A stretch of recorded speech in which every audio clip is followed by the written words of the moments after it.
the Opubco Studios in Oklahoma City. You're watching the Press Row. We're brought to you by Papa John's Pizza. You can go online right now and order your pizza at papajohns.com. I'm Jenny Carlson. He's Barry Trammell. We're going to do a little inbox segment, your email questions answered here on video. Let's start it off with Sam. He says, how can someone, Clint Chelf, win a starting job the final 5 or so games of 2012 plus workouts through the spring and summer, only to lose it after 6 plays in the first game of the season? And obviously this question comes back up because now it looks like Clint Chelf is once again the OSU starter. Well, first of all, Clint did not win the job last season. It was attrition. Wes Lunt, J.W. Walsh both get hurt. Clint Chelf, next man up. Played well, so when the other guys got healthy, they kept Clint in. He played very solid down the stretch. So he didn't actually win the job last year.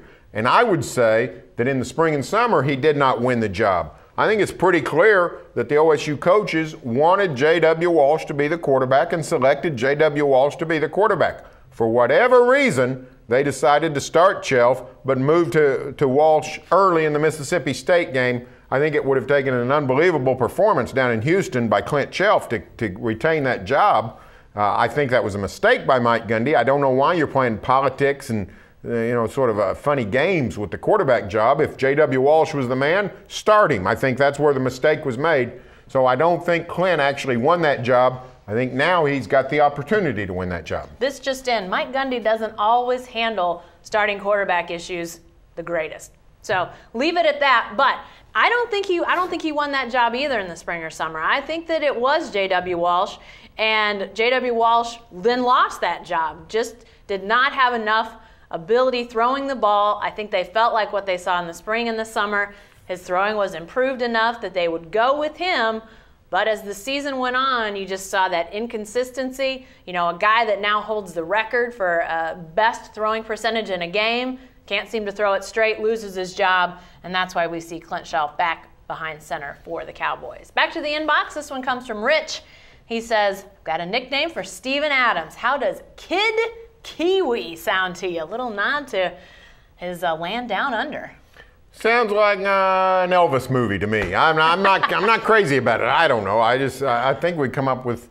I think we could find something better than Kid Kiwi. I'm open to suggestions, but that one doesn't do it too much for me. He doesn't strike me as a kid. I mean, I know he's only 20, but he looks like a rough and tumble type fella. So I'm not buying yet on Kid Kiwi. Crocodile Dundee. The Crocodile, you could get me on Crocodile. All right. We're starting to get some momentum. Send those ideas. We got to come up with something because this guy's gonna play. Yeah, that's all. He definitely is. All right, back to the inbox. This one from Fitz. He says, "Do you suppose Bob Stoops will make another Brennan Clay out of Keith Ford and waste a year or two by sitting him on the bench for fumbling a couple times?" Wow, some pessimism among OU fans. A couple of things. First of all, the idea that Brennan Clay was misused by Bob Stoops and didn't get to play enough early in his career. Brennan Clay, through 2.5 seasons, was perhaps the least productive OU tailback in history. I blogged about it. We had the data. He had the fewest yards per carry of anybody in OU football history. So the question for Brennan Clay for 2.5 years is not why he was playing so little. It was why was he playing so much? So bad example with Brennan Clay. But the other thing now, and in Brennan's behalf, he's turned into an excellent ball player. He's been very good the last 1.5 years. So he's really made a nice career for himself. But here's the deal on Keith Ford. He's the tailback of the future. He's going to have a great career. But I don't think he's head and shoulders above the OU tailbacks right now. In fact, I would say Damian Williams remains their best tailback, in my opinion. I don't see why you would elevate Keith Ford over these other 3 guys when he's got a fumbling problem. In fact, it's a perfect situation for a teaching moment. You got productive guys that can play. If Keith Ford's not going to hang on to the ball, you show him where you play if you're a fumbler. You sit on the bench. So I think Stoops is handling this tailback situation properly. Yeah, I had somebody email me and say, quarterbacks fumble and, you don't see them losing their jobs. Well, here's the deal. Quarterback handles the ball every snap of the game.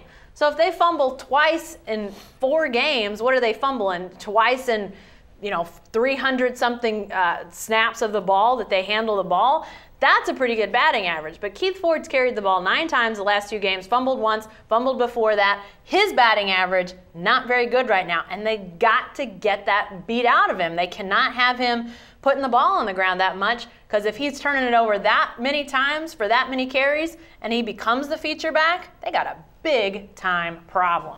All right, back to the inbox one last time. Dallas has the question for us. Funny, but had Bob Stoops hired Art Briles to replace Mike Leach instead of Leach hiring Briles first, there's no telling where OU, Texas Tech, Houston, and others might be right now, Barry. Well, that's completely true. And if OU had hired Nick Saban in December of 1998, there's no telling where Alabama and OU and Texas and anybody else would be.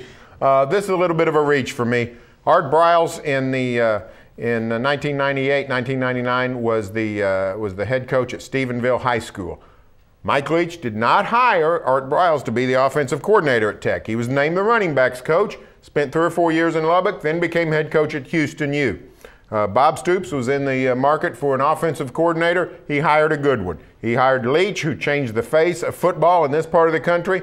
We all have to agree, an excellent hire. You can't go looking second guessing a decision like that. Well, and then he hires to replace Leach, Mark Mangino, who, like all offensive coordinators at OU, criticized for a lot of things, but he won a national championship, for crying out loud. Get them to some other high-ranking BCS bowl games before he goes off to be a head coach. So sure, you can second guess a lot of dominoes, but what if Joe Castiglione doesn't hire Bob Stoops and goes with, I don't know, what's another option? There's all sorts of games you can play when it comes to coaches. Art Briles has become a good one, but it took some time, and I don't think they were going to hire him into that job right away. It would have been a bit of a stretch. All right, be sure to stay with the best coverage team anywhere at newsok.com and every day in the Oklahoma.